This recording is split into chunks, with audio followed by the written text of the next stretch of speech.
রাতটা ছিল গভীর। অন্ধকার বাতাসে এক অদ্ভুত গাম্ভীর্য। মদিনার গলিতে ধীর পায়ে হেঁটে চলেছেন এক যুবক। তার পায়ে কোনো শব্দ নেই, হাতে একটা লাঠি, চোখ দুটো অন্ধ, কিন্তু হৃদয় আলোয় ভরা। তার নাম আব্দুল্লাহ ইবনে উম্মে মাকতুব রাদিয়াল্লাহু তাআলা আনহু। তিনি নবীজি সাল্লাল্লাহু আলাইহি ওয়াসাল্লামের ঘরের সামনে এসে থামলেন। দরজায় কড়া নাড়ার আগে তার কণ্ঠ কাঁপছিল। এতদিন তিনি ছিলেন একজন মুয়াজ্জিন, একজন বিদ্বান সাহাবী, কিন্তু আজ তার ভেতরে অন্য এক ধরনের আগুন জ্বলছে। আজ তিনি শুধু ইসলাম প্রচার করতে চান না, তিনি মরতে চান ইসলামের জন্য। দরজা খোলেন রাসূলুল্লাহ সাল্লাল্লাহু আলাইহি ওয়াসাল্লাম।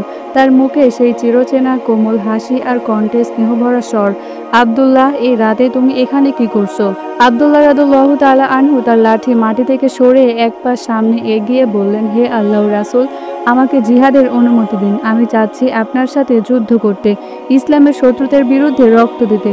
নবীজি পাক সাল্লাল্লাহু আলাইহি ওয়াসাল্লাম অবাক হয়ে তাকে দেখলেন। এক মুহূর্ত চুপ থেকে বললেন, তোমার চোখ তো কিছু দেখে না আব্দুল্লাহ। আল্লাহ তোমাকে অজুহাত দিয়েছেন।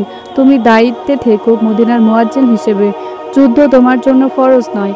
আব্দুল্লাহর চোখ দিয়ে অশ্রু ঝরতে থাকে, যদিও সে অশ্রু নিজে দেখতে পারে না। সে বলল, হে আল্লাহর রাসূল, চোখে না দেখলেও হৃদয়ে তো ঈমান আছে। আমি শুনেছি কিভাবে সাহাবীরা আপনাকে আগলে রাখে, কিভাবে তলোয়ার চালায়, কিভাবে রক্ত দেয়। আমি তাদের মতো হতে চাই। হে আল্লাহর রাসূল, চোখ না থাকলেও বুক তো আছে, শরীর তো আছে, রক্ত মাংস তো আছে আমার। হে আল্লাহর রাসূল, আমাকে অনুমতি দিন, আমি যুদ্ধে যেতে চাই।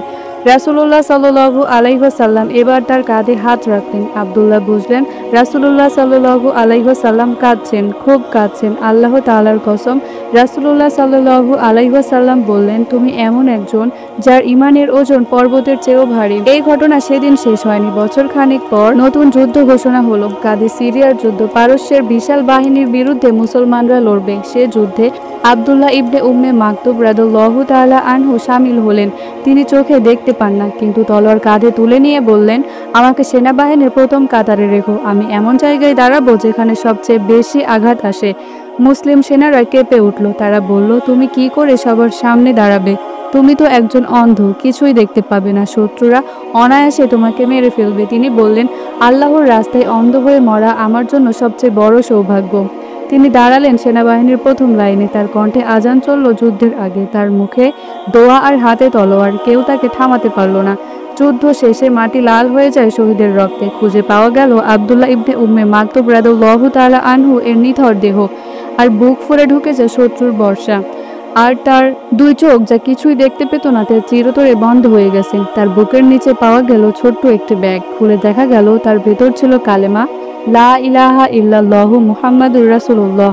নবীজি সাল্লাল্লাহু আলাইহি ওয়াসাল্লাম এর মৃত্যুর পর অনেক সাহাবা তাকে স্মরণ করে বলতেন, যে ব্যক্তি দৃষ্টিহীন হয়েও আল্লাহর পথে সবচেয়ে বেশি কিছু দিয়ে গেলেন, তিনি হচ্ছেন আব্দুল্লাহ। তিনি ছিলেন সেই সাহাবী যার চোখ ছিল না, কিন্তু দূরদৃষ্টি ছিল পাহাড় সমূহ।